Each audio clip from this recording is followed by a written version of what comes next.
Good evening to you all. How about a hooah? How about an air assault? Oh, we got to try that again. How about an air assault? Anybody out here want to say air power? And is everybody ready for the main event? You sure about that? Okay, here's the deal. A couple of years ago, my air assault buddy at the time, Command Sergeant Major of the 101st Airborne Division,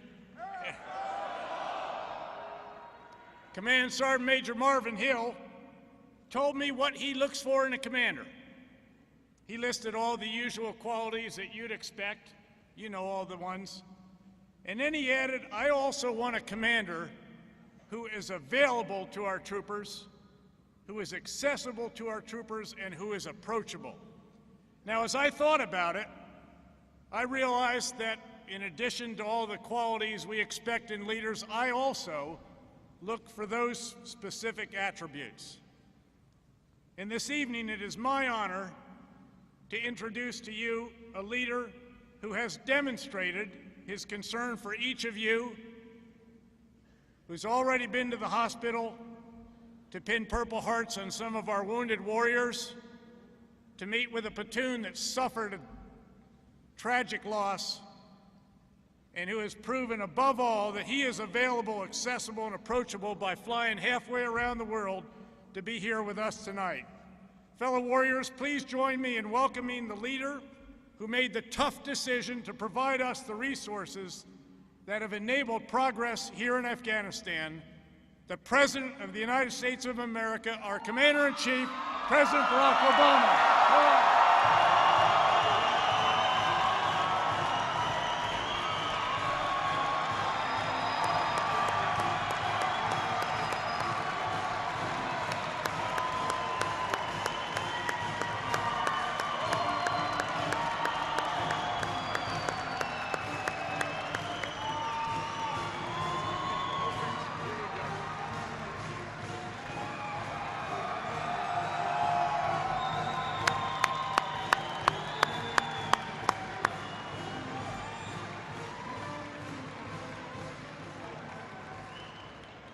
Okay, but before the President starts, I think you all know the President was out on the basketball court a few days ago.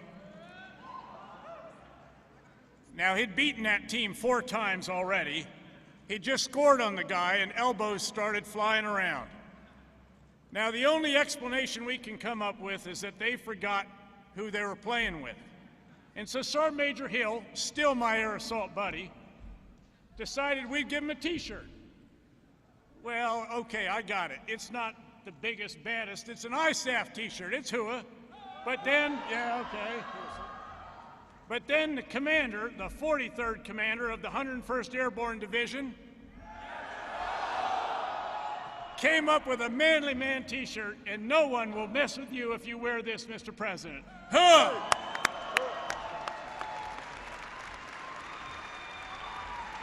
Hello, everybody.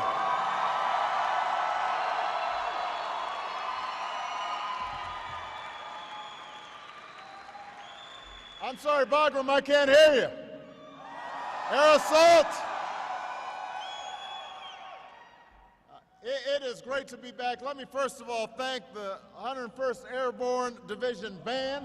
Where's the band? Give them a big round of applause. Thank you. To Chief Thomas Hager and the commander and conductor. I gather we had a couple of other bands playing Manifest Destiny and Nuts. I don't know about, I don't know how they sounded. What do you think? Were they pretty good?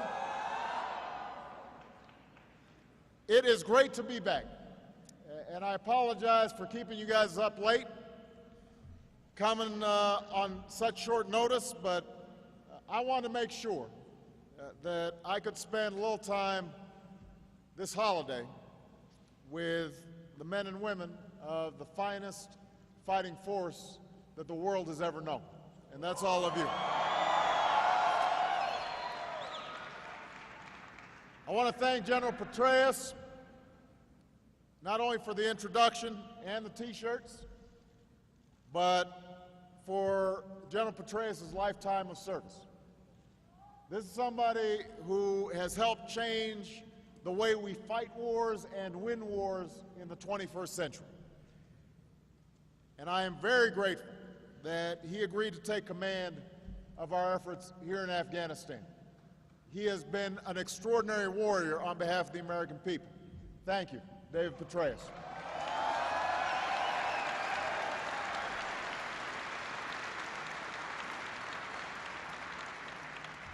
I want to thank all your outstanding leaders who welcomed me here, including General John Campbell, Admiral Bill McCraven, and from the 455th Air Expeditionary Wing, Colonel Todd Canterbury. I want to salute your great senior enlisted leaders, including Command Sergeant Major Scott Schroeder, Command Sergeant Major Chris Ferris, and Command Chief Craig Adams. I also want to acknowledge the outstanding work that our civilians are doing each and every day, starting with Carl Eikenberry, all the way through to your senior civilian representative, Thomas Gibbons, and all the civilians who are here. They are fighting alongside you.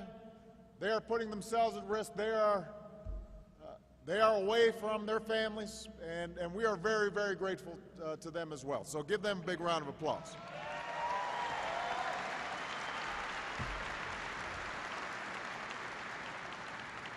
Now, I think we've got every service here tonight. We've got Army.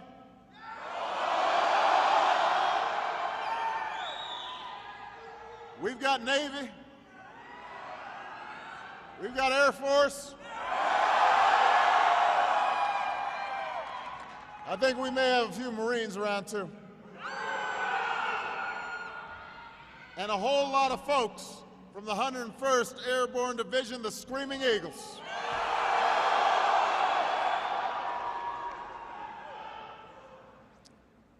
Now, here in Afghanistan, you are all Coast Guard. Is that what I heard?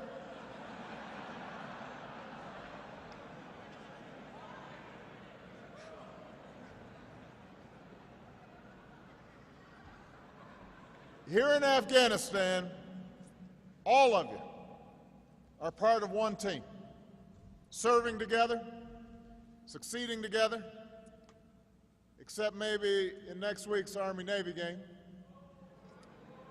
As your Commander-in-Chief, I've got to stay neutral on that.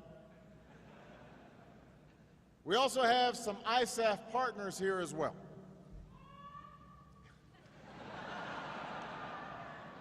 You know, when I was here in the spring, we had a coalition of 43 nations.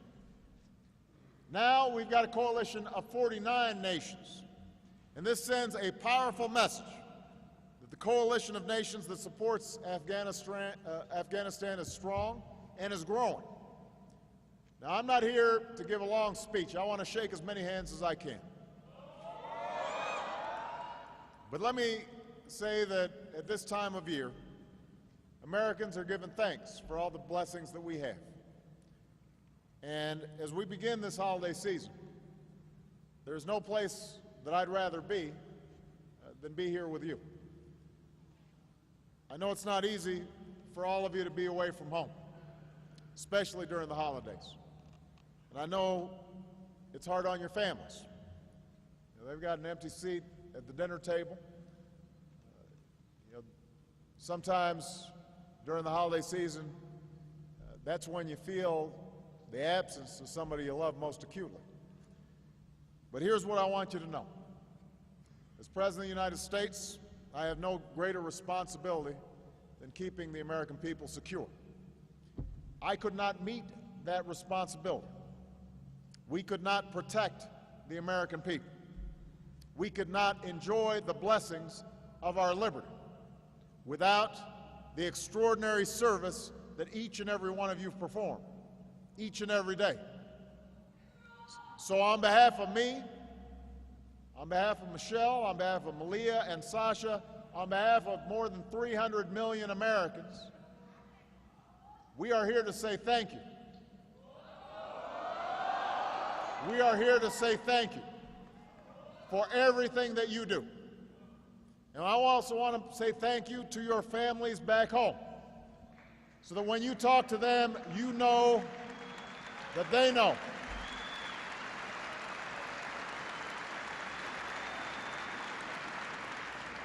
they're serving here with you, in mind and spirit, if not in body.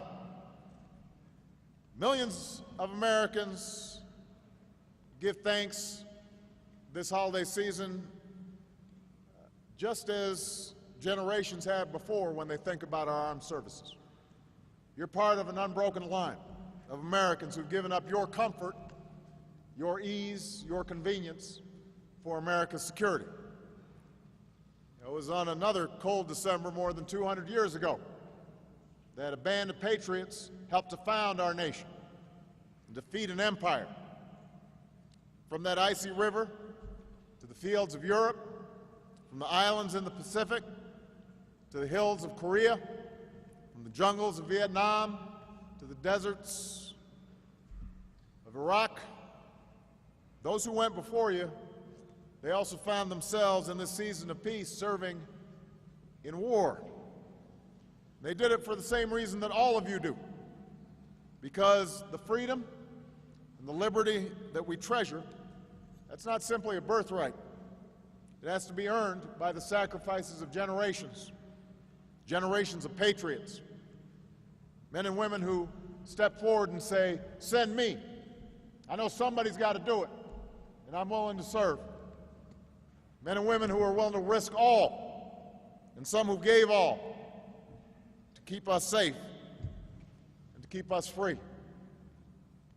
In our time, in this 21st century, when so many other institutions seem to be shirking their responsibilities, you've embraced your responsibilities. You've shown why the United States military remains the most trusted institution in America. And that's the legacy that your generation has forged during this decade of trial in Iraq and here in Afghanistan. That's the legacy that you're carrying forward. As General Petraeus mentioned, 1 year ago, I ordered additional troops to serve in this country that was the staging ground for the 9/11 attacks. All of those troops are now in place. And thanks to your service, we are making important progress. You are protecting your country. You're achieving your objectives. You will succeed in your mission. We said we were going to break the Taliban's momentum, and that's what you're doing. You're going on the offense, tired of playing defense, targeting their leaders, pushing them out of their strongholds. Today, we can be proud that there are fewer areas under Taliban control, and more Afghans have a chance to build a more hopeful future. We said a year ago that we're going to build the capacity of the Afghan people, and that's what you're doing, meeting our recruitment targets, training Afghan forces, partnering with those Afghans who want to build a stronger and more stable and more prosperous Afghanistan. Now, I don't need to tell you this is a tough fight. I just came from the medical unit and saw our wounded warriors, pinned some Purple Hearts. I just talked to the platoon that lost six of their buddies in a senseless act of violence. This is tough business. Progress comes slow. There are going to be difficult days ahead. Progress comes at a high price. So many of you have stood before the solemn battle cross. Display of boots, a rifle, a helmet, and said goodbye to a fallen comrade.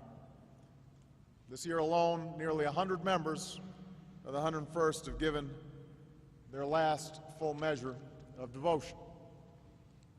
There are few days when I don't sign a letter to a military family expressing our nation's gratitude and grief at their profound sacrifice.